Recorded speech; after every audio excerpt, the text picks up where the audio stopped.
Welcome to CW 4.4. Today we'll be talking about geometric sequences. So last class we covered arithmetic. Today we're doing geometric.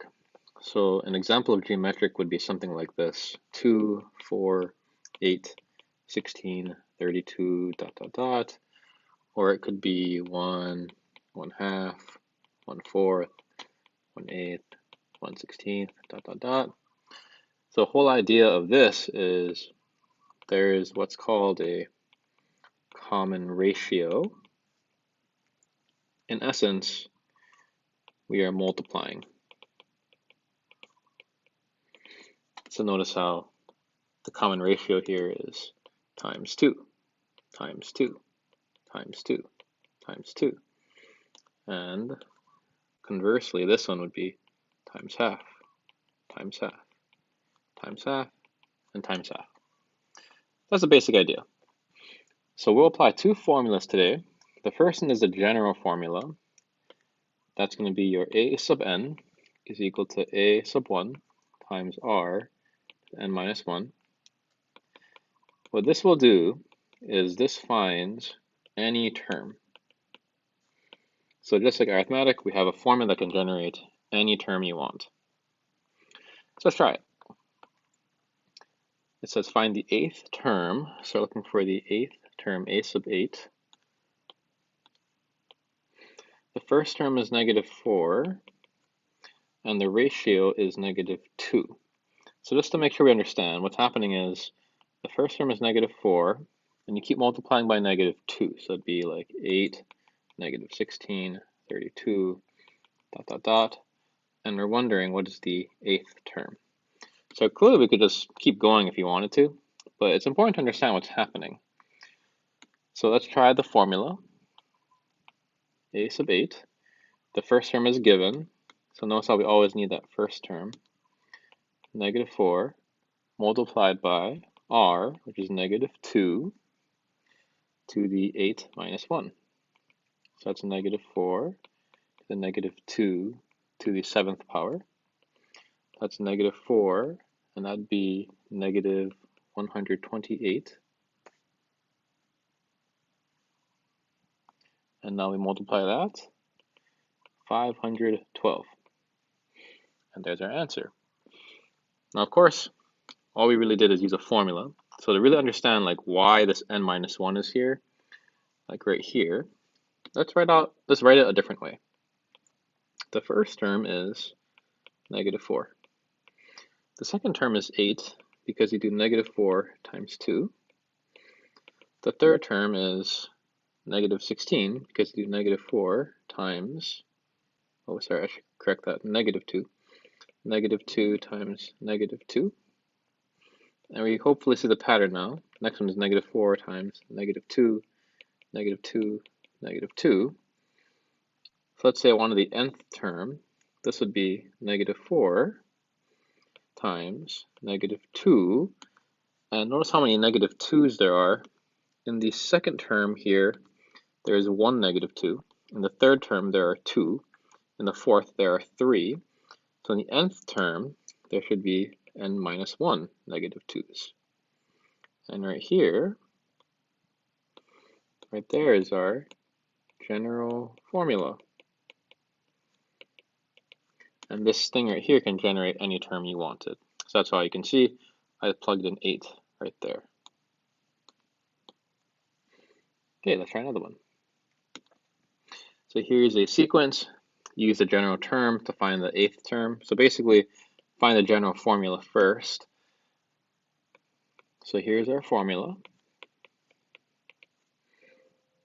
A sub n, the first term is 3.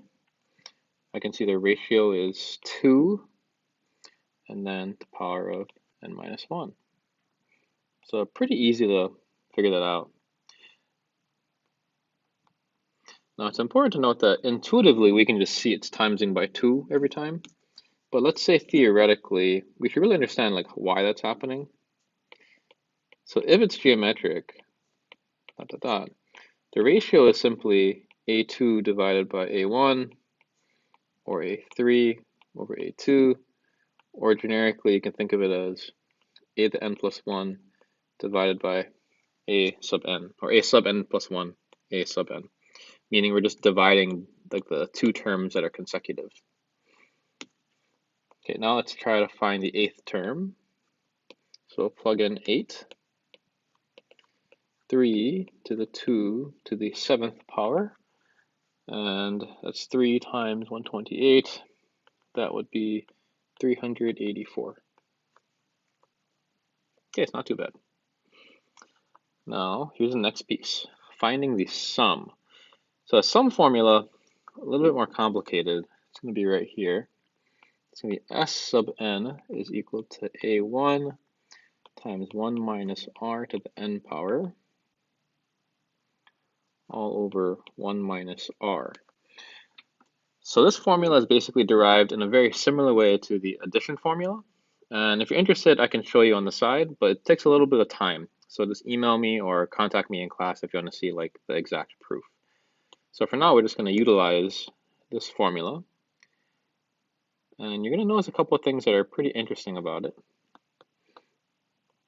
Right here it says find the sum of the first 18 terms. So I got to find the first 18 terms. So I'll plug in 18 right here.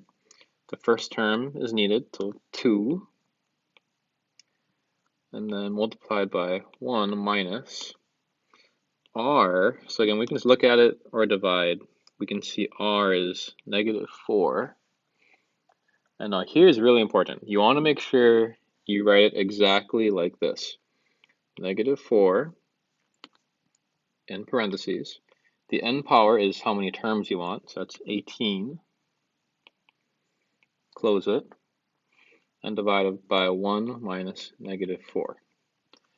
At this point, you want to use your calculator. So I'm going to go to my calculator. Fraction 2 times 1 minus, and type it in exactly, -4 to the 18th power over 1 minus -4. Okay, and there's our answer. So we'll go copy that over. -27,487,790,694. So what we just found is the sum of the first 18 terms right there. Now something interesting about this formula is notice how we did not need the final term. So that's really nice. You can put a note here. Did not need a sub n, meaning the final term. Where in arithmetic, you definitely need that. In geometric, it's really easy because you actually don't even need it. You just need these pieces, a sub 1, r, and n. So let's do one more example here. Find the sum of this. So again, I'm going to put the formula here. I can see that from 1 to 10, there are 10 terms, so I know I'm going to sum 10 things. For the first term, just plug that in. So let I equal 1. Then I can see that the first term is 12. Because I'm plugging in 1, I can see that's 12. Now the only issue now is we got to figure out r, because I can just write 1 minus like that. Now if you're really good at this, you might notice that r is right here. It's whatever this exponential piece is. So I can just write times 2 to the 10th, like that. But if you're not sure, just calculate it. Plug in 2, and you can see, well, that would be 6 times 24.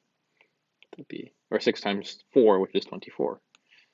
And you plug in 3, that'd be 6 times 8, which is 48. And you can see it's times 2 every time. So now we keep going. Divide that by 1 minus 2. And again, just type it in exactly like that in your calculator, and you get the answer.